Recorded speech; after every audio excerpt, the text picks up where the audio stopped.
Right, okay, all right. Well, good afternoon, everyone. I know there's a time crunch, so are we talking about keratitis after refractive surgery? I'm glad all the good talks have already happened.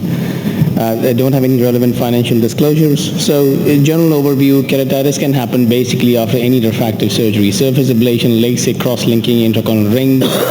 It depends what you do more often, and then you will see keratitis in that kind of surgery. If you're a PRK surgeon, you're obviously going to see a patient with infection. I hope not, but yes, you will end up seeing one in your lifetime. I have to mention that there is a declining incidence worldwide of post-refractive surgery keratitis, and this can be attributed to a few things: increased index of suspicion, better diagnostics. I think microbiological techniques have become much better over the past 10 years or so. There is a lot of emphasis on equipment sterilization. It might not be relevant to where I work, but it's probably relevant to many other countries. And definitely the use of fourth generation fluoroquinolones has been a game changer, really. So some numbers, it's more common after surface ablation compared to LASIK.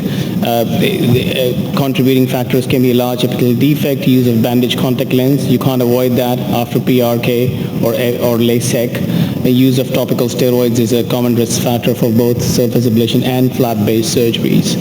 Risk factors, this list also gives us an idea of how we can prevent keratitis after refractive surgery. Blepharitis is the number one reason. So you really got to examine the lids before the surgery. Dry eyes, any trauma, intraepical defect, excessive manipulation of the flap, intraop contamination that can happen if there is a delayed post-op reepithelialization because of a risk factor that the patient already has before the surgery, and of course contact lens use, as I mentioned earlier. Keratitis after surface ablation presents with pain, decreased vision, redness, severe photophobia, discomfort. You will see conjunctival injection, residual or a new epithelial defect depending on the timing of presentation, and a discrete corneal infiltrate, like you will see in any patient with keratitis. Common organisms include Staphylococcus, Nocardia, and Fusarium in surface ablation. Management, obviously, we always encourage folks to get access to good microbiology labs. And you don't need to wait to initiate fortified antibiotics. 50 to 90% of cases seem to resolve with some sort of scarring, and in the previously published studies, the corrected discerned visual acuity would be more than 20/40 in most of the patients. It's less common after LASIK. Fortunately, you can see the incidence can vary anywhere from 0.03% to 1.5%. Again, depends on the sample size and also on your practice, where you practice. The onset of keratitis can be early, which is defined as occurring within first 2 weeks, and late, which is after 2 weeks to 3 months post-operative. Although you can see post-LASIK keratitis happening, years after the initial surgery. Common bacterial pathogens, they are sort of causative organisms in early cases, staph, strep, and gram-negative organisms, which are really rare. In late onset, you can see more fungus, nocardia, atypical mycobacteria, and sometimes acanthamoeba as well. Clinical features again include pain, redness, photophobia, and reduced vision.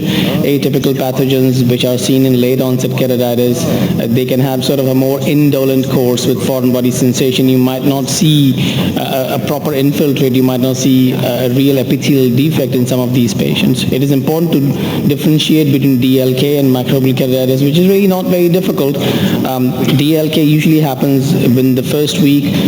Involves the interface, sort of diffuse, cloudy picture, and a response to steroids very well, something that keratitis will not, definitely. It'll get worse, actually. You should lift and scrape the flap. I'm not going to show this video. Basically to take scrapings not only from the bed, but from the undersurface of the flap as well.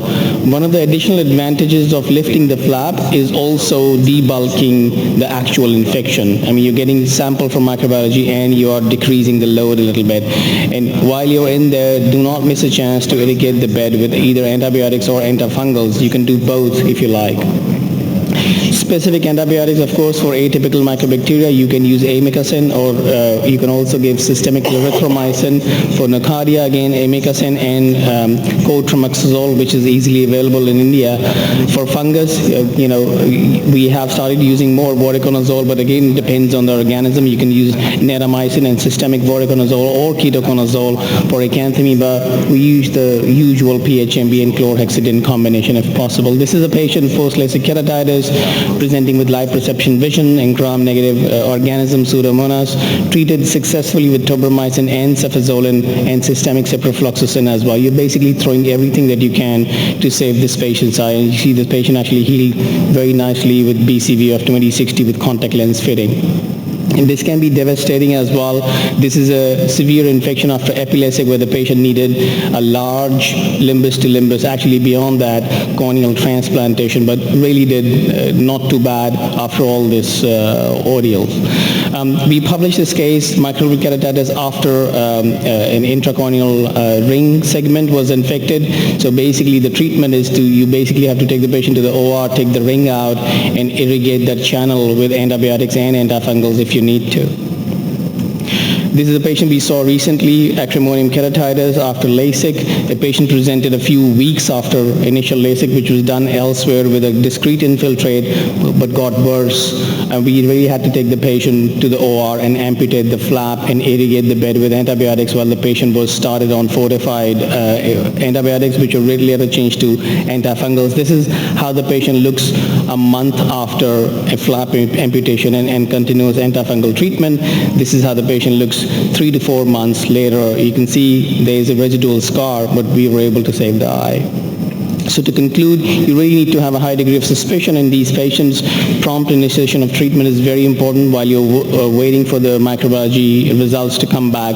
It is important to do an early flap lift to obtain culture and flushing the interface with antibiotics or antifungals, and you got to choose your empirical therapy based on your geographical location and your practice pattern. Thank you very much for your attention.